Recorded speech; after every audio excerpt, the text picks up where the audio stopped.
எங்கெங்க இருக்கோம்? கிருஷ்ணகிரி மாவட்டம் மல்லச்சந்திரத்தில் இருக்கோம்.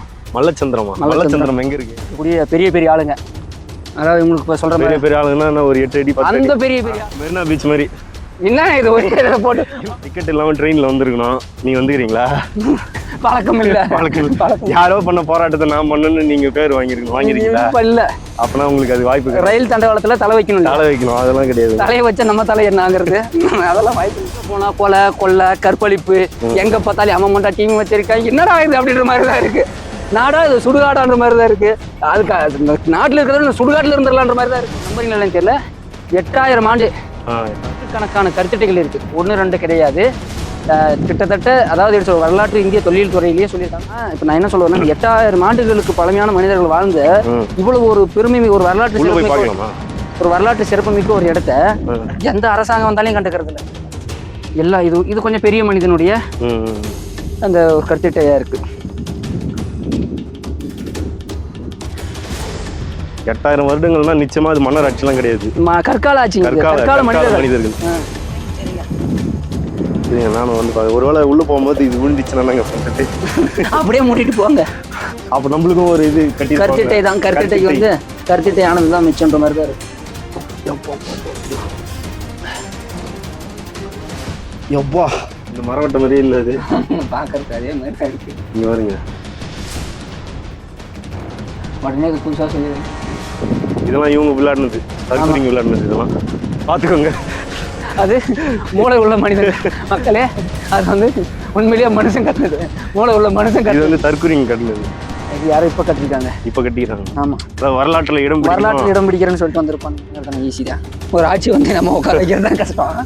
இந்த ஆட்சியிலிருந்து அகற்றுறது ரொம்ப எளிமை. அவங்களே அகற்றுவாங்க. ஓ அது சட்டசபையில் சொல்லுங்க. பாவீங்களா? வாஷ் பண்ணிடுவாங்க. வாஷ் பண்ணிடுவோம்.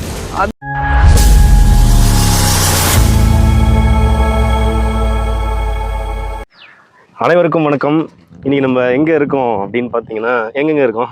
கிருஷ்ணகிரி மாவட்டம் மல்லச்சந்திரத்தில் இருக்கோம். மல்லச்சந்திரமா? மல்லச்சந்திரம் எங்க இருக்கு? கிருஷ்ணகிரி மாவட்டம் தான் இருக்கு. கிருஷ்ணகிரி மாவட்டத்தில் இருக்குன்னு தெரியும். கிருஷ்ணகிரியில தானே இருக்கோம். ஆமா ஆமா. மல்லச்சந்திரம் எங்க இருக்கு? அதோட லொகேஷன் இல்ல அதோட லேண்ட்மார்க் ஏதாவது இது பக்கத்துல இருக்குங்க அப்படின்னு ஏதாவது இருக்கா? அதாவது உங்களுக்கு புரியுற மாதிரி சொல்லணும்னா, இங்க மேல போனோம் அப்படின்னா அந்த காலத்துல இருக்கக்கூடிய பெரிய பெரிய ஆளுங்க, அதாவது உங்களுக்கு இப்ப சொல்ற பெரிய பெரிய ஆளுங்கன்னா ஒரு 8 அடி 10 அடி அந்த பெரிய பெரிய ஆளுங்க இல்லைங்க. அந்த பெரிய பெரிய ஆளுங்க இல்ல. அதாவது ஒரு முதலமைச்சர் இந்த மாதிரியான பெரிய பெரிய ஆளுங்கெல்லாம் இறந்தா இங்கதான் கொண்டு வந்து அவங்கள வந்து அடக்கம் பண்ணுவாங்களாம். மெரினா பீச் மாதிரி. என்ன இது ஒரே போட்டு மெரினா பீச் மாதிரி இல்ல. அதாவது எப்படி சொல்றதுன்னா, அங்க வந்து யாரு வேணாலும் போடலாம். என்னை கூட நாளைக்கு அங்க போடலாம். மெரினா பீச்ல போடலாம். அதுக்கான வாய்ப்பு. உங்களுக்கு தகுதி கிடையாதுங்க. ஏன்? அதுக்கு நீங்க நிறைய சாதனைகள்லாம் செஞ்சிருக்கணும். என்னங்க? டிக்கெட் இல்லாம ட்ரெயின்ல வந்துருக்கணும். நீங்க வந்துக்கிறீங்களா? பழக்கம் இல்ல. பழக்கம் யாரோ பண்ண போராட்டத்தை நான் பண்ணணும்னு நீங்க பேர் வாங்கிருக்கீங்களா? இல்ல. அப்பனா உங்களுக்கு அது வாய்ப்பு. ரயில் தண்டவாளத்துல தலை வைக்கணும். தலை வைக்கணும் அதெல்லாம் கிடையாது. தலையை வச்சா நம்ம தலை என்னங்கிறது அதெல்லாம் வாய்ப்பு இல்ல. மிசாவுல கைதாகணுமா? கைதாகணும். அதுக்கும் வாய்ப்பு இல்ல. சரி சொல்லுங்க, என்னதான் இது? உண்மையிலேயே சொல்லணும்னா, டிவிக்கு ஆட்சியில் இருக்கிறத விட இந்த மாதிரி ஒரு காட்டுல இருந்தது எவ்வளவு நல்லதுன்னு தோணுதுங்க. இங்கே இந்த காடா இந்த மரத்தோட மரமா இயற்கையோட இயற்கையா வாழ்ந்துடலாம்னு தோணுது. ஏன்னா கீழே போனா கொலை கொள்ளை கற்பழிப்பு எங்க பார்த்தாலும் அம்மா மண்டா டிவி வச்சிருக்காங்க. என்னடா இது அப்படின்ற மாதிரி தான் இருக்கு. நாடா இது சுடுகாடான்ற மாதிரி தான் இருக்கு. அதுக்கு நாட்டுல இருக்கிறது சுடுகாட்டுல இருந்துடலான்ற மாதிரி தான் இருக்குங்க. முடியலையே, மலையேறவும் முடியல, இந்த நாட்டில் வாழவும் முடியலன்ற மாதிரி தான் இருக்கு. கல் எல்லாமே நமக்கு பார்த்தாலே தெரியும். இந்த மாதிரி கல்லுகள் நம்ம கீழே விவசாய நிலத்துலலாம் எங்கேயுமே நமக்குலாம் பார்க்கறதுக்கு வாய்ப்பு இல்லை. இந்த கல்லுங்களை பார்த்தாலே தெரியும். இது எல்லாமே ஒரு மாதிரி கருப்பு கலர்ல இருக்கும். அந்த மேக்னெட்டிக் அந்த பவர்ன்றது இந்த கல்லுங்களுக்கு எல்லாமே இயல்பாகவே ரொம்ப அதிகமாக இருக்கும். இந்த மலையில் இருக்கக்கூடிய இதில் அடுத்து நம்ம பார்க்க போகிறது ஏங்க, இது முக்கியமாக வந்து ஒரு விஷயங்கள் சொல்கிறாங்க இந்த மலையை பற்றி. இந்த கல் திட்டைகள் அப்படின்னு சொல்கிறாங்களே, அப்படின்னா என்ன? இல்லை, கருத்திட்டைகள்லாம் நிறைய பேர் இந்த ஊரில் இருக்கிறவங்களே நிறைய பேர் என்ன நினச்சிக்கிறாங்க, அதாவது எப்படி சொல்றது, குள்ள மனிதர்கள் வாழ்ந்த ஊர். இங்கெல்லாம் அந்த காலத்துல வந்து இருந்த மனுஷங்களே 1 அடியில் 1.5 அடியில் தான் இருந்தாங்க, 6 அடியில் தான் இருந்தாங்க அப்படின்றாங்க. இது இப்போ வரைக்கும் அதுக்கான வரலாற்று ரீதியான எந்த ஒரு குறிப்பும் கிடையாது, அறிவியல் ரீதியான எந்த ஒரு உண்மையும் கிடையாது. எல்லாமே செவி வழி செய்திகளாக மட்டுமே இருக்கு. செவி வழி செய்திகள். ஆனால் உண்மையிலேயே நம்ம பார்த்தோம் அப்படின்னா இதெல்லாம் என்ன அப்படின்னா பழங்காலத்தில் முதுமக்கள் தாலி அப்படிம்பாங்க. முதுமக்கள் தாலி அப்படின்னா ஒருத்தர் இறந்துட்டாங்க அப்படின்னா இப்போ வரைக்குமே தமிழருடைய மரபுல நீங்கள் பார்த்தீங்கன்னா எனக்கு தெரியும், பிறப்பை வந்து பெரிய அளவில் யாருமே கொண்டாட மாட்டாங்க. தமிழருடைய பிறப்புல வந்து யாருமே அந்த பிறந்த நாள் எல்லாமே பெரிய அளவில் கொண்டாட மாட்டாங்க. தமிழர்களுக்கு அந்த பழக்கமே கிடையாது. ஆமாம், நீங்கள் இறப்புன்னு எடுத்துட்டீங்கன்னு வச்சுக்கோங்களேன், இறப்புங்கிறது ஒரு பறை எல்லாமே வச்சு கொட்டு வச்சு எல்லாமே மிகப்பெரிய ஒரு திருவிழா போல எல்லாமே பண்ணுவாங்க. ஏன்னா இறப்புன்றது ஒரு மனிதன் இந்த மண்ணை விட்டு பிரிஞ்சுட்டான் அப்படின்னு சொல்லிட்டு. ஸோ அப்படி பிரிந்த மனிதனுடைய நினைவா அவர்கள் என்னென்னலாம் பயன்படுத்தினார்களோ, அவருடைய ஆடையா இருக்கட்டும், அவருக்கு பிடித்த உணவா இருக்கட்டும், இதெல்லாமே வச்சு அவர் இருக்கிற அதான் அந்த முதுமக்கள் தாலின்னு சொல்லுவாங்க. அதாவது முதுமக்கள் தாலின்றது கிட்டத்தட்ட மனிதனுடைய ஓரளவுக்கு பரிணாம வளர்ச்சி அடைந்த பிறகு அந்த முதுமக்கள் தாலின்றது இருக்கும். அதாவது வயசான உடல் எல்லாமே சுருங்கிடும், அதை வச்சு அதுக்குள்ளே வச்சு எல்லாமே அப்படியே புதைச்சிருவாங்க. அது கொஞ்ச நாள் ஆனதுக்கு பிறகு அந்த எலும்பெல்லாம் எடுத்துகிட்டு வந்து ஒரு இடத்துல வச்சு அவர்களுக்கான அந்த நினைவு இதெல்லாமே கட்டுவாங்க. அந்த மாதிரி தான் பண்ணிட்டு இருப்பாங்க. ஆனால் அதுக்கு முந்தைய காலகட்டத்தில் நீங்கள் பார்த்தீங்கன்னு தெரியும், இப்போ நம்ம வந்து இதுதாங்க அந்த கருத்திட்டைகள். இது வந்து நான் சொன்னது வந்து முதுமக்கள் தாலின்றது மண், அதான் ஒரு பானை வடிவில் செய்யறதுக்கு ஓரளவுக்கு நாகரிகம் பெற்ற மனிதன். இது அதுக்கும் முந்தைய நாகரிகம். கிட்டத்தட்ட நீங்க நம்புறீங்களான்னு தெரியல, 8000 ஆண்டு பழமையான ஒரு இடத்துல இருக்கும். இது மிகப்பெரிய ஒரு நகரம். அந்த கிட்டத்தட்ட இங்க வந்து நூற்றுக்கணக்கான கருத்திட்டைகள் இருக்கு, 1-2 கிடையாது. கிட்டத்தட்ட அதாவது வரலாற்று இந்திய தொல்லியல் துறையிலேயே சொல்லியிருக்காங்க, தமிழ்நாட்டிலேயே அதிகமான கருத்திட்டைகள் இருக்கக்கூடிய ஒரு பகுதி இந்த மல்லச்சந்திரம் அப்படிங்கிற மாதிரி சொல்றாங்க. இது எல்லாமே நமக்கு பார்த்தோம்னா தெரியும். அதுலயே நீங்க குறிப்பா பாத்தீங்க அப்படின்னா ஒவ்வொரு கருத்திட்டை பார்க்கலாம் வாங்க, இப்படி வாங்க உள்ள போய் பாருங்க. ஒவ்வொரு கருத்திட்டையும் நீங்க பாத்தீங்கன்னா அதோடைய அளவுகள் மாறுபடும். ஏன்னா அந்த மனிதனுடைய உயரத்தையும் மனிதனுடைய அந்த பரிணாமம் அந்த மனிதனுடைய வளர்ச்சியும் பொறுத்து இது என்னன்னா இந்த இப்போ குழந்தையோ இல்லை வயசானவங்களோ இது ரொம்ப சின்னதாக இருக்குன்னா அது அந்த சின்ன அளவில் இருந்த ஒரு மனிதனுடைய ஒரு கருத்திட்டை அது உள்ள வச்சு அவர்களுக்கு அவங்களோட இதுக்கு ஏற்ற மாதிரி உடல் அமைப்புக்கு ஏற்ற மாதிரியான வச்சு புதைச்சிருவாங்க. புதைச்சிட்டு இந்த கிழக்கு பக்கத்தில் எல்லா கருத்திட்டையிலுமே பார்த்தோம்னா கிழக்கு பக்கத்தில் ஒரு வட்ட வடிவிலான ஒரு ஒரு ஓட்டை ஒன்று இருக்கும். இது எதுக்காகனா ஏன் கிழக்கு பக்கம் வச்சிருக்காங்கன்னா சூரியன் வந்து உதிக்கிறது வந்து கிழக்கு. சூரியன் உதிக்கும் போதுலேருந்து அந்த சூரிய வெளிச்சம் பட்டு அப்படியே உள்ள இருக்கிறவங்க ஆன்மா வந்து சூரியனோட ஐக்கியமாவாங்க அப்படின்றது நம்பப்படுது. அப்படி மிகப்பெரிய ஒரு இதெல்லாம் பூஞ்சை பிடிச்சிருக்கிறது. பூஞ்சை கூட ஒரு வேளை அங்க பெயிண்ட் அடிச்சிருக்காங்க அந்த காலத்துல. ஏதாவது பெயிண்ட் யாரு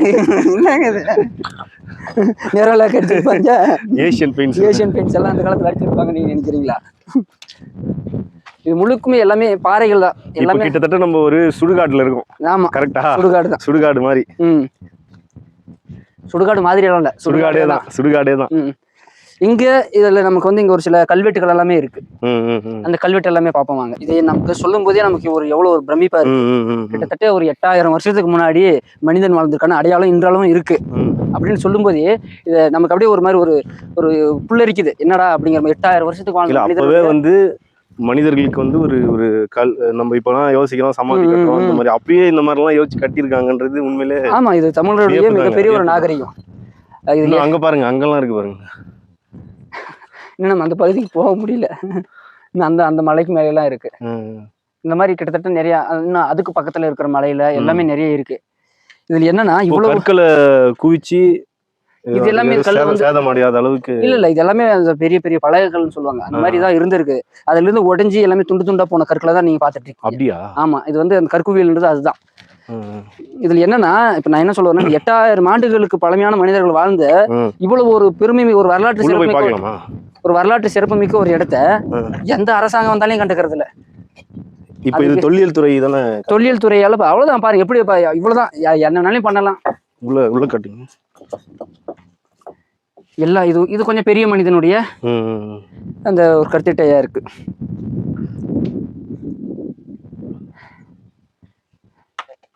இந்த மாதிரி நம்ம ஒரு கருத்திட்டை 2 கருத்திட்டைன்றது இன்னைக்கும் ஒரு சில பகுதிகள் இருக்கும். ஆனா ஒரே இடத்துல இவ்வளவு நூற்றுக்கணக்கான கருத்திட்டைகள்ன்றது எங்கேயுமே பார்க்க முடியாது. இங்கதான் அதிகமா இருக்கு. இங்க பாருங்க, இது பிரம்மாண்டமான சமாதியா இருக்கு. யாருன்னு தெரியல. 8000 வருடங்கள்னா நிச்சயமா அது மன்னர் ஆட்சி எல்லாம் கிடையாது, கற்கால ஆட்சி. கற்கால மனிதர்களே இவ்வளவு தொழில்நுட்பத்தோட வாழ்ந்துக்கிறாங்கன்னா பாத்து. ஆமா ஆமாங்க, அன்னைக்கு இருந்த மனுஷனுக்கு அறிவு கூட இன்னைக்கு யாருக்கு இல்ல. எல்லாம் தற்கூரியா இருந்தா நம்ம என்னங்க பண்ண முடியும்? இன்னைக்கு நிலைமைக்கு இறந்தா கொண்டு போய் கரண்ட்ல கொடுத்து ஒரு செகண்ட்ல சாம்பலாக்கி தூக்கி போட்டு போயிடுறாங்க. அந்த கால மனிதர்கள் பாருங்க இறப்பை இப்படியெல்லாம் நினைவுபடுத்தியிருக்காங்க. 8000 வருஷம் கழிச்சு நம்ம அதை பத்தி மறுபடியும் நம்ம பேசிட்டு இருக்கிறோம். இதுல இருக்கும்னு நினைக்கிறேன். இதுலயா அதுலயா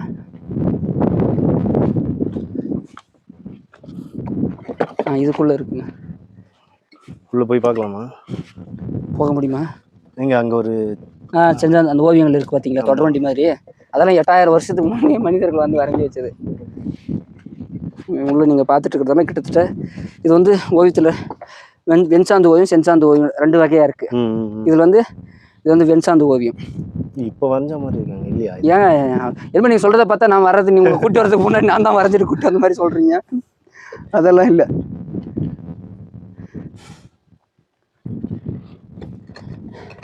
அதாவது அது அந்த ஓவியம் நமக்கு என்ன குறிப்பிடுதுன்னா, இருங்க ஒரு நிமிஷம் நானே போறேன். மக்களுக்கு அது எவ்வளோலாம் ஆபத்தன்மை போக முடியும்னு தெரியல. இருங்க நானும் வந்து ஒருவேளை உள்ள போகும்போது இது விழுந்துச்சுன்னா நாங்க பண்றது அப்படியே மூட்டிட்டு போங்க. அப்ப நம்மளுக்கும் ஒரு இது கட்டி கருத்திட்டை தான். கருத்திட்டைக்கு வந்து கருத்திட்டை ஆனது தான் மிச்சம்ன்ற மாதிரி தான் இருக்கும்.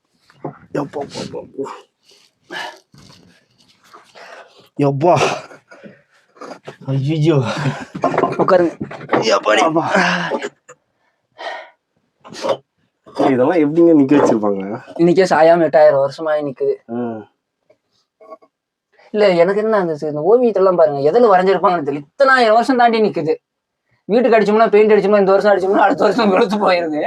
இது எப்படி அடிச்சிருப்பாங்க அர்த்தமே தெரியலங்க. இது பாருங்க, இது வந்து அதாவது எப்படின்னா ஒருத்தர் மேல உட்கார்ந்து இருக்காரு.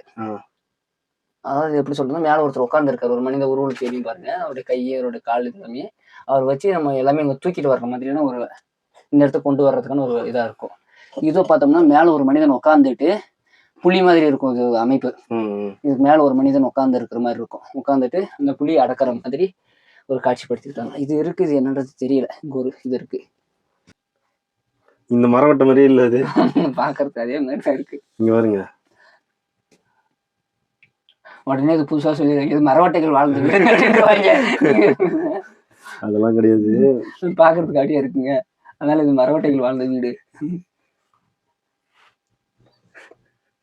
போலாமா? போலாம் வாங்க.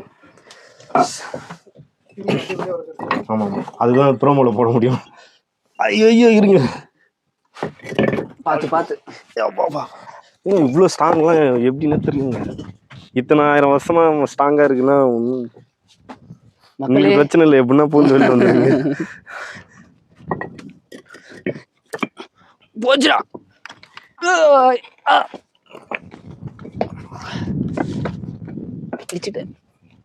அப்படியே வாங்க, ஒன்னொன்னா அப்படியே பார்த்துட்டே வருவோம். ஏங்க எனக்கு தெரிஞ்சு அப்படிலாம் கிடையாதுங்க. இது வந்து உண்மையில இது வந்து சுத்தி கற்கள் கட்டி தான் இது வந்து உள்ள வச்சிருக்காங்க. பார்த்தாலே தெரியுது. அதாவது கற்கள் கட்டி வைக்கிறது இந்த மாதிரியான பெரிய இது எல்லாமே வந்து அந்த கூட்டத்தினுடைய ஒரு தலைவன் இந்த மாதிரி யாராவது இருந்திருப்பாங்க. வழிகாட்டி, ஓரளவுக்கு புத்திசாலி அப்படின்னு சொல்லணும்னா பெரியார் மாதிரி. புத்திசாலியாலே உங்களுக்கு பெரியார் மாதிரி தான் ஞாபகத்துக்கு. இத்தனை வருஷமா சொல்லுங்கிறாங்க நம்மளுக்கு. ஏன் முதல்ல அவர் பேர் என்னங்க? அவர் பேரையாவது சொல்லுங்க. ஏரியா கோடா சொல்றன்ற மாதிரி கடைசி வரைக்கும் பேரையே சொல்ல மாட்டீங்களான்ற மாதிரி தான் இருக்கு. இது பெரிய இதுவா இருக்குங்க. பெரிய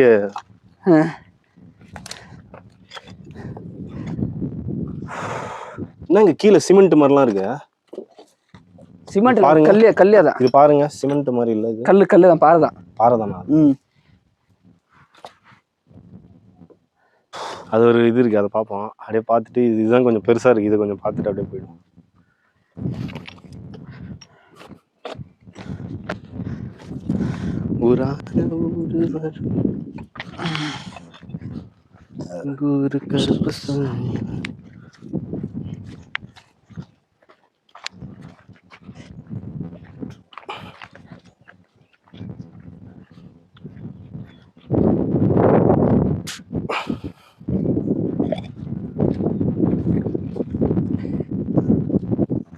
அதாவது சூரிய ஒளி வந்து இது உள்ள போனதுனால அந்த வட்டம். ஆமா, எல்லாத்துக்குமே கிழக்கு பக்கம் பார்த்த மாதிரி கிழக்கு பக்கத்துல ஒரு வட்டம் இருக்கும், வட்ட வடிவில். இதெல்லாம் இவங்க விளையாடுனது, தற்கொலைங்க விளையாடுனது. இதெல்லாம் பாத்துக்கோங்க. அது மூளை உள்ள மனிதன் மக்களே, அது வந்து உண்மையிலேயே மனுஷன் கட்டினது, மூளை உள்ள மனுஷன் இது கட்டினது. வந்து தற்கூரிங்க கட்டினது. இதுக்கு வரலாறு ஒண்ணு இருக்குன்னா இல்ல இதையும் 50 வருஷம் கழிச்சு ஆமா எங்க ஆட்சியில பாத்தீங்களா நான் கட்டின கோட்டடா அப்படிம்பா. என்னடா இது கோட்டையா, புறம் ஓட்டையா கிடைக்கின்ற மாதிரி தான் வர்றா, இது கோட்டை இல்லடா. நாங்க சொல்ற ஆட்சி அந்த மாதிரி இருக்கும். அதாவது தமிழ் தேசிய ஆட்சி அமைஞ்சா அந்த மாதிரி இருக்கும். அவங்க சொல்ற தாவேக ஆட்சி அமைஞ்சா இந்த மாதிரி தான் இல்ல இருக்கும். அமைஞ்சிச்சு, அப்புறம் என்ன அமைஞ்சா இல்ல அமைஞ்சிச்சு அவ்வளவுதான். அமைஞ்சிடுச்சு. அதே மாதிரி குட்டி சோறு தான். வாங்க போலாம். தமிழ்நாடுன்னு கொஞ்சம் கொஞ்சமா அந்த மாதிரி மாறிட்டு வருது, கூடிய விரைவில் மாறிடும். இதெல்லாம் யாருங்க கட்டினது? நடுகள் மாதிரி இருக்குது, நடுவில் ஒரே ஒரு கல் போட்டு வச்சு. இது யாரும் இப்ப கட்டிருக்காங்க, இப்ப கட்டிக்கிறாங்க. ஆமா அதாவது வரலாற்றுல இடம் பிடிக்கிறேன்னு சொல்லிட்டு வந்திருப்பானுங்க எவனாச்சும்.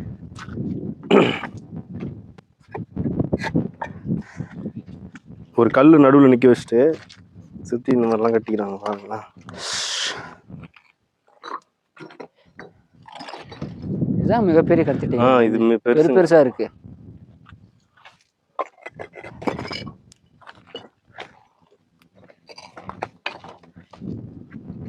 அங்கதாங்க பயங்கரமா இருக்கு.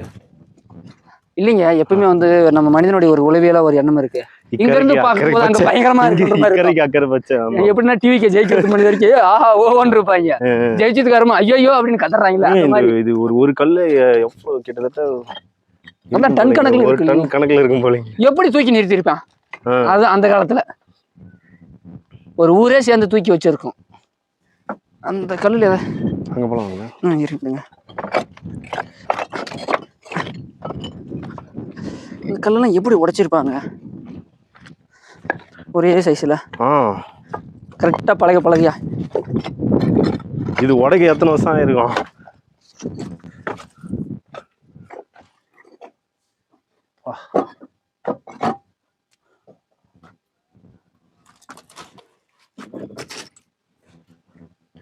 அசைக்க கூட முடியாது.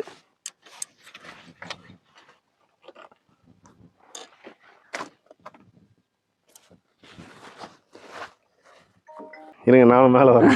என்னோட ஆசையும் தூண்டிட்டீங்க நீங்க. வாங்க கேமரால இருங்க சீனி.